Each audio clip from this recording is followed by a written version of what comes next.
Oke, selamat pagi. Kita bertemu kembali di dalam program ini. Nah, kali ini saya mau mengajak Anda berdiskusi terkait dengan topik kita paragraf ya, atau yang sering juga disebut dengan alinea.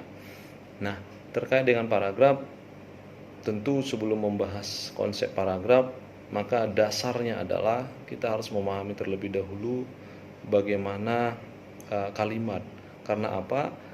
Kalau kita lihat dari konsep definisinya, maka paragraf harus terlebih dahulu kita pahami kalimat, sebab nanti paragraf bisa kita definisikan adalah jalinan kalimat yang memang di dalamnya sudah mengandung sebuah ide atau gagasan yang mau disampaikan. Nah, sehingga dalam topik paragraf ini saya kira Anda sudah memahami topik-topik sebelumnya yang terkait dengan kalimat, karena dasar sebuah paragraf yang mau dibahas adalah tentang kalimat. Jadi jika kita sudah memahami konsep kalimat dengan unsur-unsur yang membangun kalimat, maka jalinan atau level yang lebih tinggi setelah kalimat disebut paragraf. Nah, terkait dengan paragraf, sebenarnya secara teori yang paling menarik ketika kita ingin menulis paragraf yang baik, maka harus kita lihat dari secara jumlah kalimat dulu. Maka paragraf yang baik menurut teori ya adalah dari sisi jumlah terdiri atas 3 sampai 5 kalimat. Namun syarat ini bisa juga lebih ya. Yang penting adalah di dalam paragraf tidak boleh kurang dari 3 kalimat, sebab nanti terlalu sulit kita memahami ide apa yang mau disampaikan. Mengapa hal itu saya katakan demikian? Karena memang di dalam penulisan paragraf, hal yang perlu nanti kita ingat adalah bagaimana sebuah ide itu bisa terstruktur dengan baik. Tentu itu akan terlihat dalam pilihan-pilihan kalimat kita yang baik. Nah, oleh karena itu di dalam sebuah paragraf maka ada 2 syarat secara umum yang harus kita pahami, apa yang disebut dengan syarat yang disebut koherensi dan apa yang disebut dengan syarat kohesi. Nah, manakala disebut dia itu paragraf yang berkoherensi, apabila paragraf itu memang secara keseluruhan kalimat itu berkaitan. Artinya apa? Tidak ada satu kalimat pun yang usang, tidak ada satu kalimat pun yang tidak membicarakan gagasan utama. Ya, nah sebaliknya apa yang disebut dengan berkohesi apabila semua tema atau topik yang dibicarakan itu sama. Artinya tidak ada bagian-bagian yang melenceng yang dibicarakan. Artinya kalau temanya tentang pendidikan misalnya, maka semuanya akan berbicara tentang pendidikan. Kalau misalnya temanya tentang pengorbanan atau misalnya patriotis atau tentang religius, maka nanti itu yang disebut berkohesi, artinya semua atau satu topik. Nah, tentu selain konsep-konsep itu dalam sebuah paragraf, yang harus kita ingat adalah apa unsur-unsur yang membangunnya. Nah, secara umum memang bisa kita bedah. Yang pertama adalah ada yang disebut dengan kalimat utama. Nah, kalimat utama ini akan bisa kita lihat dari penggunaan persoalan-persoalan yang disampaikan, sehingga kalimat utama itu menjadi kalimat gagasan utama yang disampaikan. Nah, itu bisa terlihat kalau kita susun sebuah paragraf, maka berdasarkan letak kalimat utama itu bisa kita bagi jenis-jenis paragraf, dan mungkin ini sudah umum kita kenal apa yang disebut dengan paragraf yang deduktif, paragraf yang induktif, dan paragraf yang variatif. Manakala paragrafnya deduktif, maka kalimat utamanya tentu berada di awal, kan begitu. Sementara paragraf yang induktif, maka kalimat utamanya berakhir di terakhir gitu. Atau paragraf yang variatif itu adalah perpaduan antara yang tadi bisa di awal dan ditegaskan di akhir. Nah itu berdasarkan gagasan utama. Nah itu kemudian juga ada bagian-bagian dari paragraf itu yang disebut dengan misalnya kalimat penjelas atau kalimat atributif atau kalimat yang mendukung ya, atau kalimat pendukung dari kalimat utama tadi. Nah, inilah yang membantu memberi penjelasan-penjelasan secara konkret bagaimana kalimat utama itu nanti bisa kita temukan. Nah, itu bagian-bagiannya. Terus yang ketiga adalah ketika kita berbicara paragraf, maka tidak bisa terlepas dari yang namanya punktuasi. Nah, punktuasi itu sama dengan tanda baca. Tanda baca, saya kira di dalam sebuah paragraf itu sangat baik. Dalam penulisan paragraf, maka harus kita perhatikan tanda-tanda baca yang tepat. Karena apa?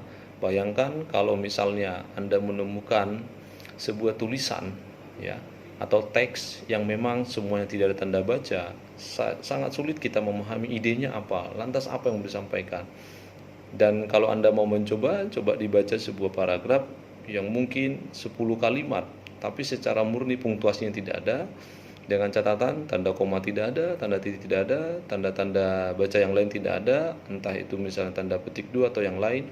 Saya kira itu akan mengganggu proses pemahaman gagasan dan terlebih lagi akan mengganggu pernapasan kita dalam membaca itu. Nah, itu punktuasi. Mengapa punktuasi sangat penting? Karena memang dalam paragraf itu, karena kita sedang menjalin kalimat, maka jalinan-jalinan kalimat itu harus kita batasi sampai mana. Dengan catatan batasan-batasan itu bisa kita gunakan, entah menggunakan fungsi tanda koma misalnya, entah itu menggunakan fungsi tanda titik, tanda seru, atau tanda tanya, atau tanda-tanda baca yang lain, titik dua, dan yang lain-lainnya. Nah, itu punktuasi. Nah, berikutnya juga di dalam menulis paragraf, baiknya juga harus kita perhatikan bagaimana pronomina ya, kata ganti. Nah, mengapa? Karena di dalam sebuah paragraf yang baik, maka pronomina itu sangat mendukung, membantu kita untuk menuliskan itu. Dengan catatan, pronominan juga tidak perlu sesering mungkin digunakan, sesekali boleh digunakan, karena kalau keseringan digunakan pronomina kata ganti orang, maka juga akan sangat membosankan. Namun sebaliknya kalau tidak pernah digunakan juga akan membosankan. Nah, artinya apa? Disinilah dituntut kepiawaian si penulis di dalam menulis sebuah paragraf itu harus dilihat kemampuannya bagaimana memilih pronomina yang tepat, entah menggunakan pronomina aku, entah menggunakan pronomina mereka misalnya, atau pronomina engkau, atau pronomina dia ya, atau dengan menggunakan akhirannya misalnya miliknya atau apa. Nah, itu bisa kita gunakan. Nah, pemilihan-pemilihan itu akan sangat membantu untuk menuliskannya. Nah, itu beberapa hal yang perlu kita perhatikan di dalam sebuah paragraf. Nah, selain itu juga harus diperhatikan juga bagaimana nanti kita dalam mengembangkan paragraf. Nah, oleh karena itu memang pertemuan kali ini saya mau mengajak Anda melihat bagaimana sebenarnya pola pengembangan paragraf, karena paragraf itu sebenarnya yang mungkin harus kita kerjakan adalah bagaimana kita mengembangkannya sehingga nanti kita tidak merasa bahwa paragraf kita mengapa ya begitu-begitu saja ketika orang membaca, dan bahkan mungkin kita sendiri membacanya tidak menarik. Karena apa? Karena sebenarnya polanya itu bisa kita lakukan, mengembangkan dengan baik. Nah, pola-pola yang umum bisa kita pakai, misalnya pola perbandingan ya. Karena dua hal tema tertentu atau dua hal objek atau dua hal benda itu bisa kita bandingkan. Nah, itu sering disebut dengan pola perbandingan. Nah, ketika kita membandingkan, maka kita akan mengusahakan melihat ciri-ciri persamaan, atau misalnya juga kita akan harus melihat bagaimana kualifikasi dua benda itu apakah selevel atau tidak. Karena kalau tidak begitu, maka membandingkan itu nanti akan menjadi salah. Jadi membandingkan dalam konteks kita harus berusaha mencari dua benda itu yang setidak-tidaknya memiliki ciri-ciri persamaan. Nah, itu bisa kita bandingkan. Namun ada juga pola sebaliknya, yaitu pola pertentangan. Nah, pola pertentangan itu lebih berbeda, karena memang pada dasarnya pola pertentangan sudah melihat kontras ya, perbedaan yang signifikan antara A dan B misalnya, atau objek A atau objek B. Nah, ketika kita melakukan pertentangan, maka semata-mata tujuannya adalah mencari tahu mana sebenarnya hal-hal yang dipertentangkan. Dengan catatan kalau nanti ada dua hal yang mau kita pertentangkan, mungkin kita akan melihat mana sisi yang baik, mana sisi yang buruk, atau misalnya mana hal yang positif, mana yang negatif. Nah, itu bisa kita pertentangkan. Ada banyak bisa hal yang kita pertentangkan, dan bahkan dalam kehidupan ini semuanya ada sisi-sisi itu, apakah sisi baik atau yang buruk, atau positif atau yang negatif, kira-kira begitu. Nah, itu bisa. Ada juga pola yang sangat menarik yang biasanya itu pola pengembangan analogi. Nah, misalnya menganalogikan itu adalah tetap membandingkan, tetapi menganalogikan itu seperti mengumpamakan sesuatu. Nah, mengumpamakan atau mengumpamakan sesuatu. Jadi menganalogikan itu seolah-olah membandingkan dua hal, tetapi hanya sebagai sebuah perumpamaan. Ya, misalnya kalau saya menganalogikan iman saya misalnya dengan pertumbuhan sebuah tumbuhan, nah itu bisa dianalogikan, ya, bahwa iman itu bertumbuh seperti tumbuhan yang sedang tumbuh, itu bisa dianalogikan. Nah, atau hal-hal yang lain yang bisa kita analogikan dengan catatan itu sebagai sebuah perumpamaan, ya. Untuk lebih jelasnya nanti Anda boleh lihat contoh-contoh di dalam PowerPoint atau nanti di dalam buku yang sudah saya tuliskan. Jadi Anda boleh membacanya, contoh-contoh yang terkait dengan itu. Oke, nah itu juga bisa berkaitan dengan pola itu. Nah, ada juga pola yang disebut dengan pemberian contoh, ya. Jadi pola pemberian contoh itu artinya ketika kita mengembangkan paragraf kita, maka nanti di dalam paragraf itu kita sekaligus memberi contoh-contoh terkait apa yang disampaikan, ya. Nah, ini nanti Anda boleh lihat contohnya juga di dalam PowerPoint dan bahkan nanti di dalam buku saya yang sudah saya tuliskan dalam judul Mengenal Tata Bahasa Indonesia. Oke, nah berikutnya juga ada pola pengembangan yang disebut dengan definisi. Nah ini biasanya kalau kita mengembangkannya maka berusahalah untuk mendefinisikan yang baik. Mendefinisikan yang baik itu memberi pengertian-pengertian yang baik. Nanti Anda boleh lihat contoh-contoh yang terkait dengan itu. Nah, pola-pola yang lain saya kira juga perlu kita pahami, tapi pada dasarnya ketika kita bisa memahami pola-pola tersebut akan membantu kita nanti dalam mengembangkan sebuah ide-ide yang kreatif. Nah, di dalam menulis paragraf biasanya hal-hal yang menjadi penentu keberhasilan kita adalah dalam bentuk jalinan-jalinan tadi. Nah, ibaratnya ketika seorang penulis paragraf sama seperti seorang penganyam, ya, atau misalnya seorang penjahit yang akan berusaha memadukan beberapa sisi-sisi bagian yang belum utuh, ya. Mungkin diantara Anda pernah bermain puzzle gitu, ya, menyusun sehingga nanti bentuknya jadi utuh dan kita ketahui dengan baik. Oleh karena itu nanti sebuah paragraf yang baik itu memang harus memiliki keutuhan ide. Jangan sampai ide itu tercerai-berai, jangan sampai ide-idenya itu sepintas berbicara tentang apa tapi tidak sampai begitu, sehingga gagasan-gagasan atau pikiran yang baik itu harus betul-betul utuh. Manakala itu tidak utuh, nah di sini nanti akan jadi sulit bagaimana si pembaca atau nanti dalam hal ini nanti audiens Anda akan sulit memahami sebenarnya apa idenya, apa yang mau disampaikan, lantas gagasannya apa. Nah, ini persoalannya apa.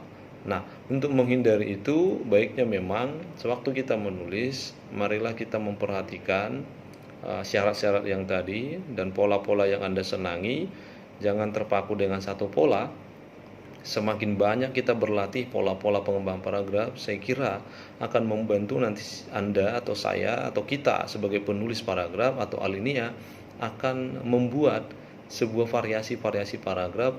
Karena kalau kita mampu dengan berbagai pola, saya kira nanti paragraf kita akan sangat menarik dan tidak monoton begitu, ya. Artinya tidak hanya itu saja, gayanya hanya penulis paragraf, taunya misalnya deduktif saja, taunya misalnya nanti pola perbandingan saja, taunya hanya mempertentangkan saja, taunya hanya memberi contoh, taunya hanya memberi analogi, atau misalnya secara prosedural, proses misalnya. Nah, itu kekayaan-kekayaan yang harus kita latih.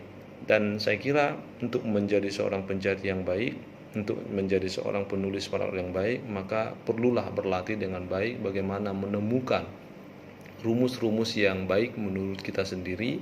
Kepiawaian kita itu sendiri akan terwujud lewat penulisan-penulisan paragraf yang baik.